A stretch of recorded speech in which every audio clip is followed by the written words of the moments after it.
reaching you wherever you are. Hi, my name is Marvellous. And I'm Seun. Join us every Friday at 2 o'clock on Youth Today as we delve into youth affairs and lifestyle today. We look forward to sharing with you. Hello, everyone. Welcome back. Welcome back to another installment of the show. This is Youth Today, hosted by myself, Seun, and my wonderful co-host, Marvellous. Welcome back. It's been a minute. I mean, we weren't here last week. We apologize for that. I mean, so many things were going on, and we had a lot of things to do, but we're back again, and we're glad to be back again. We're back with a continuation of what we've been talking about for the last 2 weeks, but now it's 3 weeks because we missed last week. So as usual, it's usual practice to bring on people on the show after we've covered a topic extensively. So I think 3 weeks ago we started with toxic femininity, and we distinguished the difference between feminism and femininity. So, and then last week we did talk about the last 2 weeks we talked about toxic masculinity, and we talked about how we feel like toxic femininity was born out of toxic masculinity. So today, we're having two wonderful guests. It's like it's a show of doctors, I see, because we have two medical doctors. At least we have one person that's a medical doctor already, officially from today. And then we have one person who is also an aspiring medical doctor. So I'm really glad to have them both here. And I know one personally,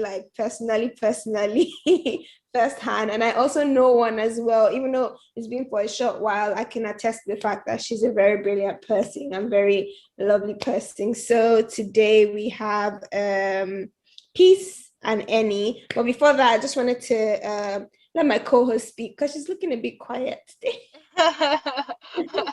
Okay, thank you very much, guys, and welcome back. And I mean, Seun has literally said everything that I probably wanted to say. So yeah, I just want to also join her to welcome our guests on the show, Eniola and Peace. We welcome you to the show with us today. So yeah, that's all I have to say. Okay, just before we go on the show, so go on our break, let's just allow the guests, tell us about themselves, just introduce themselves briefly before we go on our break. So we'll have enough time for you guys to, not that you start introducing yourself when we come back, so we'll have enough time for you guys to talk. So who wants to go first? Is it Eni? Eni, you want to go first? Yes, thank you both for allowing me to come on here and also share the little bit that I know about on this topic. So as they said, my name is Eniola Adetomiwa. I'm a university student at Manchester, and I'm a med student. Okay, nice to have you here, Eni. And Peace. Okay, hello everyone. My name is Peace, and also I just finished my final exams for medical school. Praise God. And yes, thank you guys for having me here as well to also share the little that I can share as well. Thank you very much. Okay, that's nice. Thank you for introducing yourself. Like you can see, we have two strong ladies, two strong women, and I think it's going to be nice to have their insights on this issue of toxic femininity. I mean, before now, I was just telling Peace, my sister, sorry, I was just telling her that, oh, God actually does have a sense of humor, that we were trying to find who exactly will be a guest on the show. And it just so happened that we both thought of two doctors. Marvellous thought about one person on the other side, and I kept cracking my brain. I was like, I don't want to invite my sister, but at the end of the day, we have two amazing ladies on the show, and I think it's going to be nice. Just before we go on our break, I wanted Marvellous to just probably give us an insight of what we did, just a recap, just so that we could go on the break and be on time as well. Yeah, okay, all right then. Putting me on the spot. Just joking.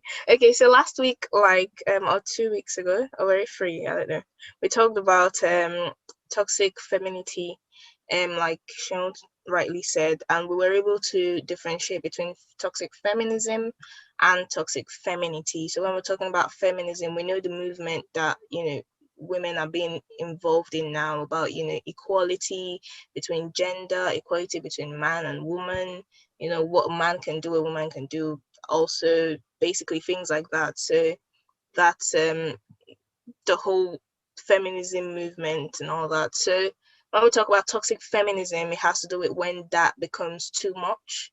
I mean, I was having a discussion about this with my brother, and he mentioned to me that, that when you talk about equality, it's very difficult for things to be equal, especially when it comes to people, so but we want to make it so that women don't feel lesser than human beings because the men are up there and everything. So that's what feminism is about. And then toxic is, of course, when it's exaggerated. We've talked about toxic femininity. Femininity is everything that makes a woman, basically everything that makes a woman, what she's endowed with, how she speaks, her strength, everything that makes a woman, her wisdom. So when it becomes toxic, it's also when it's exaggerated, when it's used to their own advantage. Okay, they've done something bad. When it's time to receive punishment for it, they pull out the "I'm a woman" card, basically. So that's what toxic femininity is about. So we covered a lot of things when we talked about toxic femininity. And like Sean rightly said, the next week we talked about toxic masculinity, and she mentioned that sometimes you can actually say in a way that toxic femininity is actually born from toxic masculinity. People abandon their duties. When we're talking on the show, I mentioned that in a relationship between a man and a woman, everybody has their own duty to fulfill. Everyone has a responsibility to hold that relationship. And so when one person is not doing what they're supposed to do, you can't pull out your woman card or your man card and say, "I'm a woman, I'm tired, I'm a weaker vessel." And then the man pulls out his own man card and he's like, "I'm a man, I have to work and provide for the family." And no one is actually taking responsibility for their mistakes. So that's when it becomes toxic. So that's basically what we covered for the 2 weeks. Wonderful. Thank you, Marvi. Thank you so much. Like she rightly said, we did the whole thing about feminism and fighting for equal rights. To an extent, toxic femininity is kind of trampling on the whole movement of feminism. Women are fighting to be heard, to be seen, to be given equal opportunities as the other gender. But then again, at the slightest chance of you being given that opportunity or put on that pedestal, you then come and pull out the card of, "Oh, I can't do this, I'm a woman. Oh, I shouldn't be doing this, I'm a woman." So at the end of the day, they start to ask, what exactly do you want? Well, I think we're going to delve into that more after the break, and we're going to hear from our lovely guests. We're going to hear from Eni first, and then we hear from Peace. So we're just going to go on the break now, and it's going to be with the song "My Evidence" by Testimony Jagger.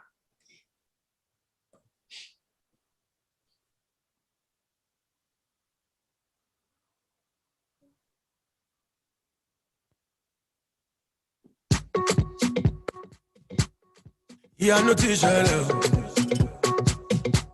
My God has told me well. Testimony, Mr. Jagger. We are going to story me. They thought I'm gonna fail. They thought I'm gonna die. In the midst of all, again with my testimonies. They thought I'm gonna fail. They thought I'm gonna die. In the midst of all, I came with my testimonies. It's been so good, it's been so nice. He has done me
rate me. Hi, my name is Marvellous. And I'm Seun. Join us every Friday at 2 o'clock on Youth Today. As we delve into youth affairs and lifestyle today, we look forward to sharing with you. Right, welcome back, guys. Welcome back on the show. You're still on Youth Today every Friday at 2 p.m. My name's at Radio London and AP Radio UK, and we have been talking about the series Toxic Femininity and Toxic Masculinity, and before the break we just kind of did a bit of recalling what we've been talking about, and of course we introduced our beautiful guest Eniola and Peace, and of course this session is literally for them to just voice out their own opinions. We want to hear from them, and then we'll be done with the show. So I'll start from Annie. What do you think about toxic femininity? What's your take on it? So while I was preparing for this session, I wanted to know what actually is the definition of toxic femininity. And I think there are varying definitions I got, but one of the definitions I got was toxic femininity refers to the gender expectations that keeps women subservient, quiet, and submissive to men's dominance and aggression. And then another variation of that was when you're using the stereotypical, how would I say this? The feminine stereotypes to the extremes and use it against others, basically. So when I started thinking about that, I started realizing that it's very, very present in our day-to-day lives. It's not something I was aware of until I delve into the topic of what actually is toxic femininity. And then I was looking at, okay, where did it come from? And when I was looking back at it, it said some may say it stems from the olden days when women didn't have a voice. So they had to, because they could not obviously fight men in like equality aspects, that's when some females decided to turn on each other and be like, they were fighting, instead of fighting society in itself, they were fighting themselves, and they were using the stereotypical female characters as a class of judging everybody. So when I was looking at examples in the day-to-day, one of them was, okay, when women, for example, put other women down for their jobs. Okay, so this could be in the example of stay-at-home moms versus working moms. Some women may look down on working moms because the society has suggested that women should solely focus on children and they shouldn't work, and it should be men who do the work, women stay at home. But we are in a new generation where it's possible for women to do both, to whatever extreme they would like to do it. So because some women are looking down on women who do work and who are not necessarily stay-at-home moms, this can be an example of toxic femininity, because it's based on the fact that women, they believe that women should stay at home, they shouldn't be able to go out and make their own money. That another example I saw was when women may manipulate others, for example, using children. When I was looking at it, you have a lot of I hope I'm not, this is just what I'm trying to You're so right. You're so right. I can't even agree more with you right now. You're so right. Yeah. Yes, so I was also educating myself when I was delving into the topic, and a lot of women will actually use children as a way of pulling strings in court cases when it comes to separate parenting. Women may use their children as a way of manipulating the man for certain privileges. And now we're informed about what is toxic femininity. We're seeing it manifest in the day-to-day life. So when I'm looking back at this, I'm also want to put it in the case of teenagers, students like me. So I was thinking about, in school times, was there any signs of toxic femininity? And I would say yes, there was, because females, as I think we can be very judgmental to other females as well. So we're looking at them and we're judging them, and this can be an example of toxic femininity within it. And because we don't speak on the topic of what is toxic femininity, we're not educated on, okay, what I'm doing is wrong, because society has said it is all right. Society, girls can gossip, and people may think this gossiping is innocent, but when we delve into it, it has a toxic trait to it, because there's extremes to it. Okay, gossiping is bad overall, but people will take it to the extreme, and that can have a detrimental effect on other females as well. So if I'm asking everybody, I'm sure everyone's experienced, I don't want to assume, but I can personally say I've experienced gossip, people gossip about me, and then it getting back to me. And obviously it makes you feel somehow, it makes you feel sad. It's not something that will make you happy. And then this has a effect on you in the later life. So my perspective on other females may come from what I've experienced in the past of what females have done to me, and it's affected my views on, okay, large female groups and something like that. So after I looked at that, I wanted to know, okay, what are the technically signs of toxic femme? Please tell me when my time. Yeah, I mean, we can, if we have enough time towards the end, we can come back to you. But before, because of the time, let's also hear from Peace as well. I saw her agreeing with some of the things that you were saying, so I just want her to voice her own opinions as well about it. All right, then. Thank you so much for allowing me to speak as well. I also, wasn't really completely sure about what like toxic femininity is. And I did a little research as well, just to make sure I'm educated properly before, responding to any comments or anything that may arise as a result of this particular topic. And from my point of view and what I read or understood as toxic femininity is basically when women, instead of like the feminist side, like how they try to bring each other up and help each other in society, they start to turn against each other. And maybe probably because of like certain positions and different things like that. And this would probably arise because like we also said, it can arise from toxic masculinity as well.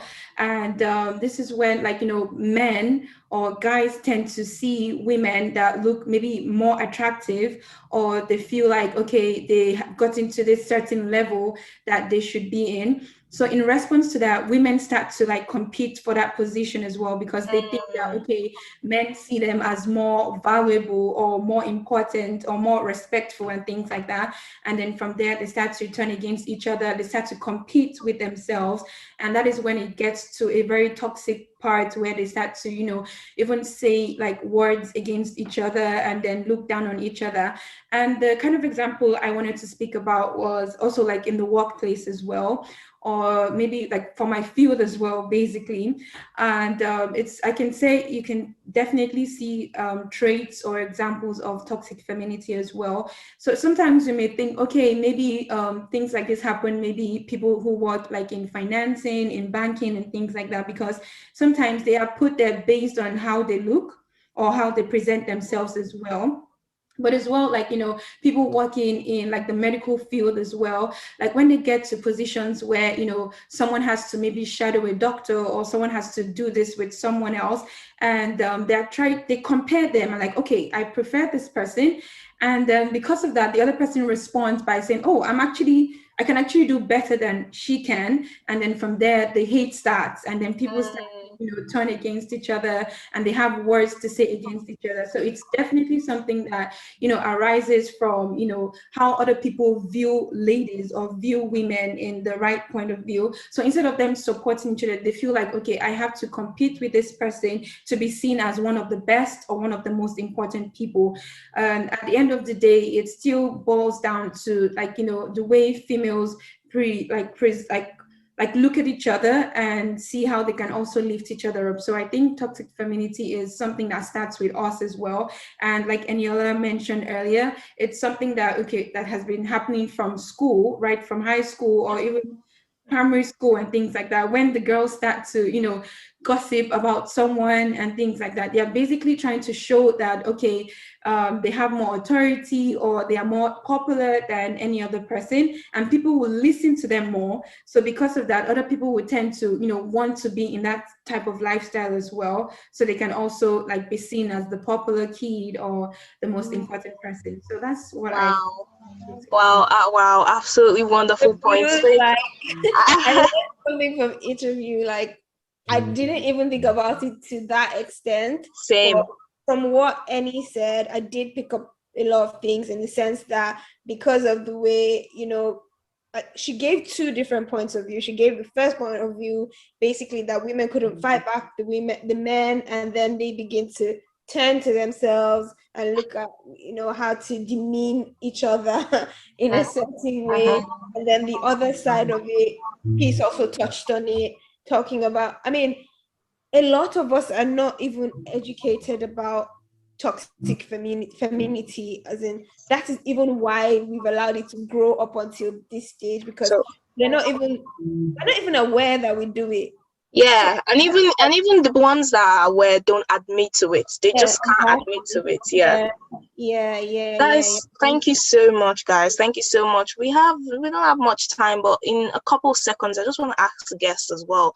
What do you think we can do to, as individuals, what do you think we can do to at least reduce or curb, even if we're not completely solving this, because it's something that has been on through the years. So how do you think we can actually curb these things from our own little angle?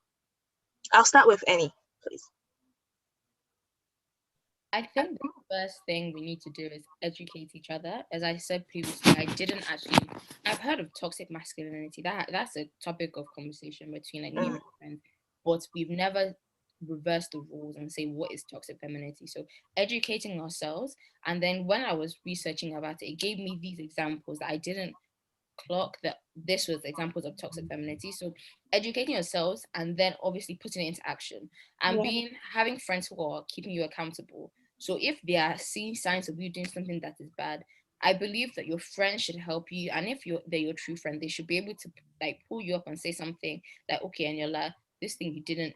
I believe that it doesn't matter what you say, it's how you say it. So when you have the right circle of people, if you're exhibiting something that is bad, they should be able to tell you like, okay, Eniola, this is bad. Like, I don't think you should have done it that way. And then the more we progress in it, the more we're able to identify like, okay, oh, that was a bit somehow. Let me change my ways. Or this will affect this person negatively. Let me not try and push someone down just to get to the top. Because at the end of the day, women ourselves are, and the total pool of men, there's already a level difference. So if women are against each other, but we're pulling each other down. So if we're all working together, we will hopefully be able to be on an even playing field in every aspect of life now. Thank you so much for that. We'll have Peace again in a few seconds. So what do you think we can do to solve these things, or at least curb it if we can't fully solve it?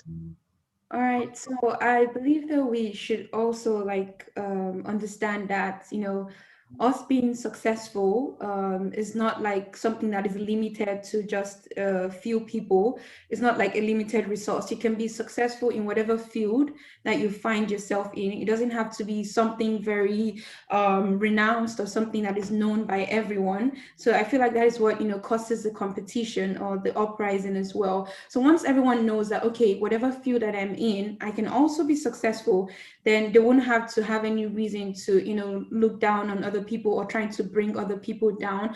We should note that ourselves is what I would, like Annie said, that we should also educate ourselves, very important.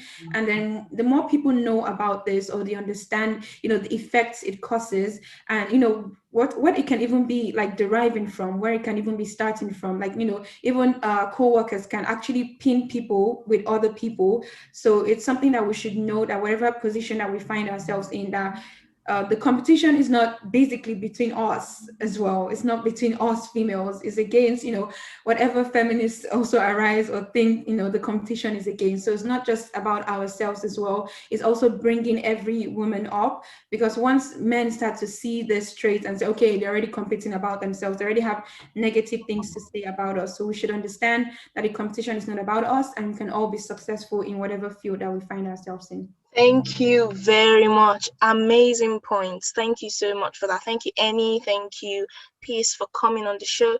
And just to add to something that Annie said, she mentioned educating ourselves. And I just want to use this opportunity to invite anyone that's listening to me right now to a program we'll be having in August. It's themed scriptures on femininity and masculinity. So we'll be talking about these things. What does the Bible say? What just morally, what is it about femininity and masculinity? When you say I'm a man, what does it mean? When you say I'm a woman, what does it mean? And how to curb these things as well. So please join us. If you need more details on this program, you just need to follow an Instagram page called RCCG Youth 121. So it's RCCG. It's men or anything, but I'm just saying, like, most times people attribute women to fighting, bringing each other down. I've heard someone say countless times that women are the problem of women. Yes, yes. At the end of the day, like we've said and reiterated a lot of times here, educating yourself is important. If you don't know something, you can't change it. If you know something, then you can start to walk towards it. I gave and then again, following, footsteps. We can always change the narrative. The narrative has always been this way. Well, okay, I'm going to do things differently. I'm going to move forward with things differently. You don't need to demean another person because of whatever position they have chosen to be in. Because you're a doctor doesn't make the person who chooses to stay at home with her children and dedicate her time to her children doesn't make her less of a woman. And also people, just pulling strings and saying, oh, because I'm a woman, I don't want to do this. That's where we've been focusing on. But I feel like Peace and Annie brought a new light to this topic, and it was really good to have you guys here. Thank you so much. I pray that God will continue to show you guys the way, and God will continue to use you guys as examples for great things that we don't even know in our generation. You guys will continue to open your eyes to things and begin to effect changes in Jesus' name. Amen. So we're just going to end the show now. Thank you so much, everyone, for watching. Next week, we'll be having guests on the show as well, talking about toxic masculinity. That'll be one to watch as well. Please tune in again, same time next week. Do not forget to follow us on all our social media platforms. That's AP Radio UK and MZ Radio London. Thank you so much again. Thank you to our producers. Thank you to our guests, Annie. Thank you, Annie. Thank you, Peace. Joining us. And I hope everyone has a lovely weekend, and always have it in mind to always check yourselves and always make sure that you're not exhibiting one of these toxic traits of femininity if you're a woman, and if you're a man as well, make sure you're not exhibiting the toxic traits of masculinity. So thank you. We'll be signing out with a song by my best music groups, Elevation Worship and Maverick City, and it's called Come